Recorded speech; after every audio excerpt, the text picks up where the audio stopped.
উত্তরে ভোটার ধরতে যে কমিটি গঠন করে দিয়েছিলেন মমতা বন্দ্যোপাধ্যায় 36 জনের, যেখানে এক তৃণমূল কংগ্রেসের প্রথম সারির সমস্ত নেতৃত্বেরা আছে বলা যায়, সুব্রত বক্সিকে মাথায় রেখে, যে কমিটিতে রয়েছেন অভিষেক বন্দ্যোপাধ্যায়ও। আজকে এই কমিটির প্রথম বৈঠক, এবং সেই বৈঠকে শুধু কোর কমিটি নয়, জেলার সভাপতি, জেলার চেয়ারম্যানরাও রয়েছেন।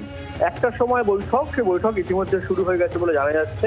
মোটামুটি সমস্ত সদস্যই কিন্তু এখানে উপস্থিত, কিন্তু অভিষেক বন্দ্যোপাধ্যায় আজকের এই বৈঠকে তিনি আসেননি। কেন আসেননি, তিনি রাজ্য সভাপতিকে কি বলেছেন বা ঘনিষ্ঠ মহলে কি বলেছেন সেটা কিন্তু জানা যায়নি। কিন্তু এই বৈঠকে তিনি উপস্থিত নেই, এই বৈঠকে তিনি আসছেন না বলেই সকাল থেকে একটা জল্পনা ছিল, কিন্তু বৈঠক শুরু হতে সেটা আর জল্পনার স্তরে নেই। এখন সেটা দেখা যাচ্ছে যে এই বৈঠকে কিন্তু অভিষেক বন্দ্যোপাধ্যায় নেই।